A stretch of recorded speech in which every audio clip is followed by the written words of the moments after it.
Hello everyone, welcome to the Captain's Video Blog. We are Friday, November the 25th, 2016, and little unexpected event happened in my research for an internship. My dad came home, yesterday actually, with the news that I had to rewrite an appointment letter to send to, the big heads of the firefighters here. And it was rather surprising because he told me, yeah, you have to write one and give me a copy that I can give to my superior so that he can give it to the person, and also give me a resume. And you have to send by yourself the letter and your resume, which means that potentially on Monday the person in charge of sending me, the letter, to tell me, yeah, it's possible, or no, it's not possible, will have three versions of two versions of my appointment letter. That are pretty much the same, because to write the appointment letter this time around, I looked for the appointment letter that I had written in March. Couldn't find it. It turns out I had only scanned it. I didn't print it then, so it was on my parents' computer, but not in the My Pictures folder where you would think it would be, but in the root folder of the personal account. Great job here, printer. Basically three of my resume, because it hasn't changed. The only thing that I had to correct was my age, because I turned 23, and Jesus.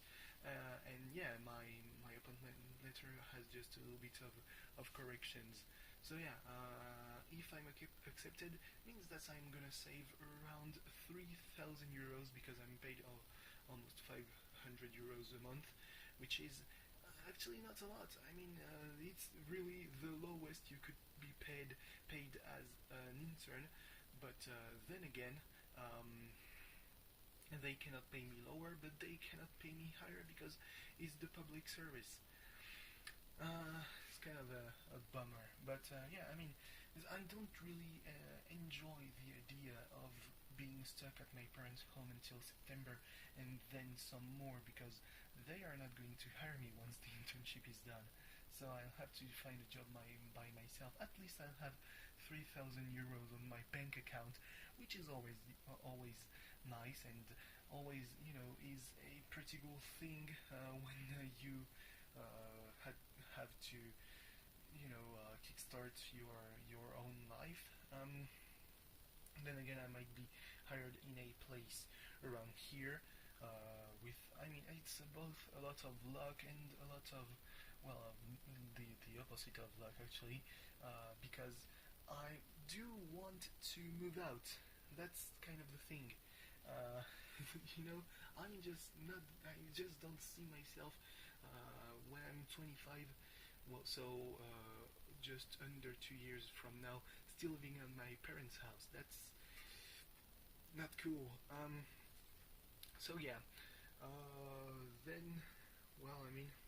We'll see. I should get an answer by mid-December, hopefully, and then everything will be said and done for that, and I'll either go on my way to find an internship, or settle for this one. Because my professor said that the topic of the internship, the missions of the internship, were okay. The only thing that wasn't okay was the pay and the duration. Also, there's my mission letter with all that, just to remind him of everything that I was supposed to do if the internship had gone through the first time around. So yeah, this is kind of what videoweblogs were. I thought they would be. I would talk about me, then I would talk about something else, and it wouldn't go much further than maybe 10 minutes. So yeah, let's shoot for that. Because I have like 2.6 gigs. on my phone. And I obviously could go for 25 minutes. I mean, I'm confident that I could actually go for an hour and a half if I had the free space. It's just it's something that I can do, but it's not something that would be great. Also, an hour and a half, finding a place where I can speak for an hour and a half without being disturbed is kind of complicated and would really result in every video weblog happening at night. But yeah. So speaking of things that I want to talk about, um, there's this thing that I have thought about, and it's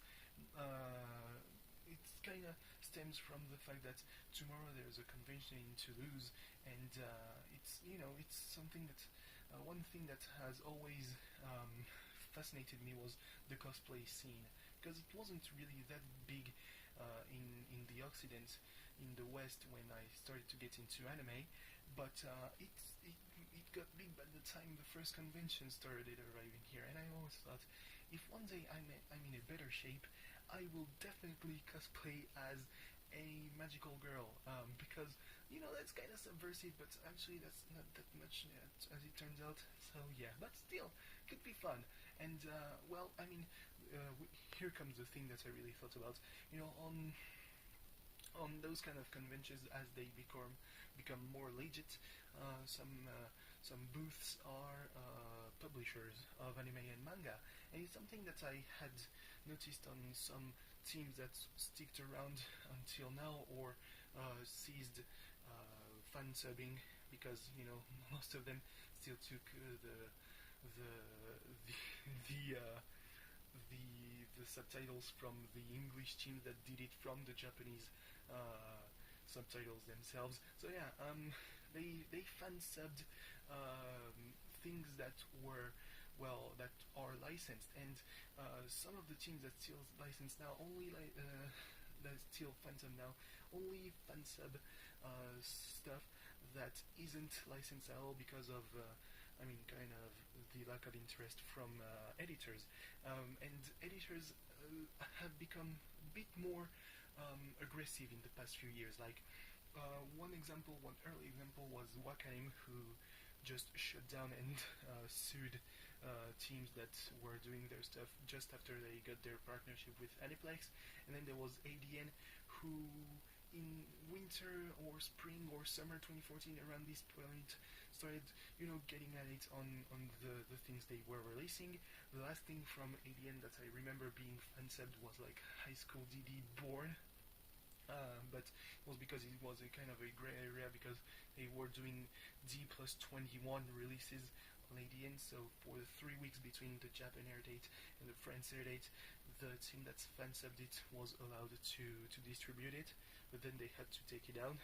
I mean, it's just not good for business. And I mean, Crunchyroll, it was around the same time, really, because, well, I mean, they said it just was a measure to not take too much risks. Too many risks? I don't know. So yeah, that was that. And I mean, it's always kind of the things you see with fan subbing. In the US, it has become much more subversive, with directly ripping from stuff like Funimation or Crunchyroll, really subbing themselves, because the teams in the USA are the distributors are just not that inclined to sue, but in France they are pretty triggered by fan subbing, I guess. So yeah, that's pretty much all I had to talk really today. Tomorrow there's like Friends versus the All Blacks. We're gonna get just walked on by the New Zealanders in like the maybe 50th game they win against us, or maybe it would be France's 13th win. Oh boy. And Marseille plays against Monaco without Rabiar, because NGA is back, which, I mean, Rabiar could still come back into the group. Who knows? Maybe NGA will be shit. Maybe Aaron Leia Isika will fuck up again, and Rabiar will be called again. We're not safe from that, I guess. Anyway, thanks for watching. See you tomorrow.